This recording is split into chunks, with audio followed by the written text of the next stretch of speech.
Hi, I'm Reverend Rodrigo Solano, minister at the Unitarian Universalist Church of Olinda.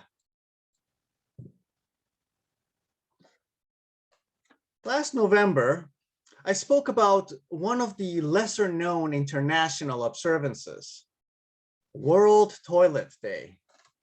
And we explored how, even though that day of observance may seem to have a somewhat comical undertone, it deals with serious issues of access to sanitation as a matter of public health, a factor in public safety, an exercise in social equity, and a recognition of personal dignity.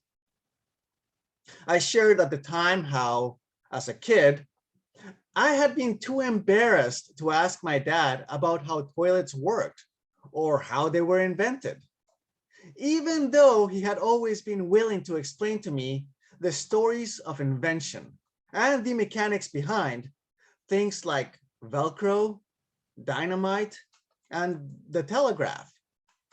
And one could argue that sanitation and plumbing technologies have been just as, or even more impactful advances for society as those other inventions.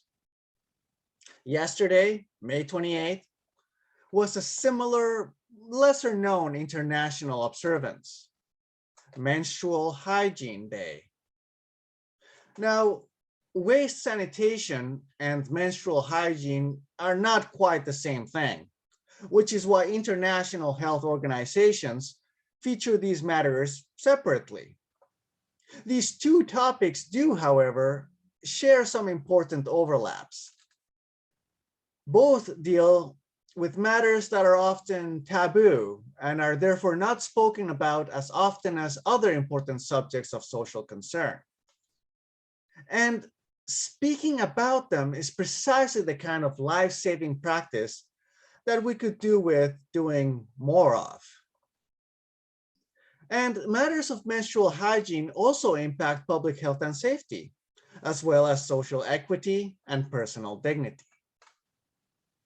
Now, in many ways, I'm not the best person to be talking about this subject.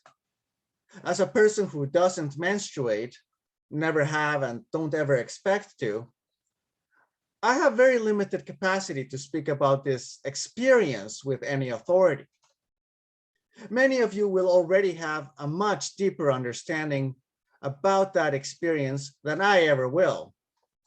So I'll do my best to avoid saying things that might already be painfully obvious to what is likely a majority of you.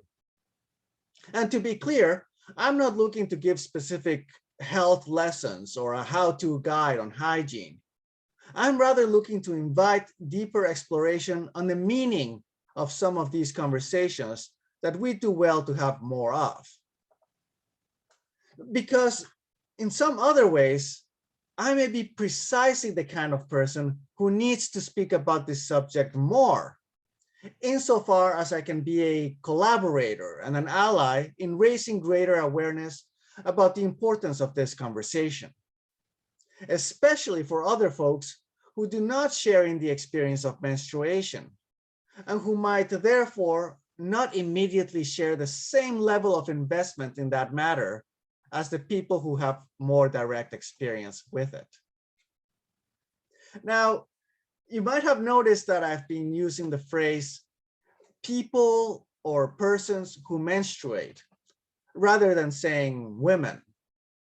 And that is because we recognize that not all people who menstruate identify as women. There are people with other gender identities who are in this category, so we honor that. Conversely, there are women who do not, have not, or no longer menstruate, including trans women. That's not to say that there isn't a largely gendered dimension to menstrual hygiene. It's simply worth being mindful of who we are including in this conversation. Also, my use of the word menstruation so often from the pulpit today might have some of you on edge. And I admit that I feel some awkwardness about doing so myself. It's okay to notice this discomfort, as that is a step toward confronting that discomfort. As it happens, it was through interactions with toilets that I was first exposed to some of the realities of menstruation. As a child, I remember visiting a household bathroom and finding that something hadn't quite fully flushed. Seeing red, I burst out of the bathroom, wondering if something was seriously the matter with one of the family members that had previously used the bathroom. And this is how I was first offered some calm explanations of what I had seen, and that it was entirely normal. This happened more than once during my childhood, and I remember that it was useful for me to hear the explanation a few times to truly get the sense that this really was normal. I should note that it was often the adult women in my childhood that took on this educational task. As an adult and as a non-menstruating person, I continue to be grateful when I'm invited into this kind of conversation by the people who do. It can sometimes feel awkward. I get a sense that I need to take off my shoes as I tread on holy ground. I remind myself that I need to use caution in what I say, and more importantly, how I listen to these experiences, and offer support when I can and am asked to do so. I have found it quite affirming that where I live, many people who menstruate are indeed comfortable, or at least comfortable enough, with speaking openly about that experience. I am also mindful that we are less likely to hear from the people who continue to feel uncomfortable about the matter due to shame or embarrassment, which is why I look to be among the people who model bringing this up from time to time, when appropriate, because I see the importance for everyone in the general population to develop some sense of comfort in discussing menstrual hygiene and awareness about its related issues.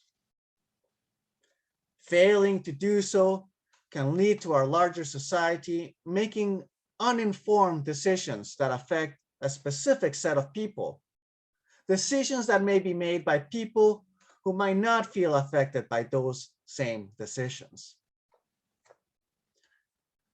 Lately, there has been a resurgence of debate around reproductive choice. And some of this debate sometimes reveals a lack of understanding about the lived experience of menstruation and about how its related timelines can mean in matters of pregnancy. I won't go too much into that discussion today, as this can be quite an involved conversation in itself, only to say that public policy about sexual and reproductive health requires accurate understandings about biological processes that some of us may be less familiar with, including menstrual hygiene. Beyond the health and social implications, there are the economic and environmental dimensions. Over the past few days, I've run into a few news articles about the economics of menstruation in Canada, perhaps precisely because Menstrual Hygiene Day is in the calendar. A major theme that I've been seeing in this reporting is that a number of government entities have been paying more attention to the issue that has been labeled period poverty, stemming from the additional costs of menstrual hygiene products that some people find difficult to afford. Public measures have been in different stages of implementation, from reducing or removing sales taxes on menstrual hygiene products to subsidizing their cost, or even offering these for free in some instances. Awareness drives change, and awareness demolishes barriers to inclusion.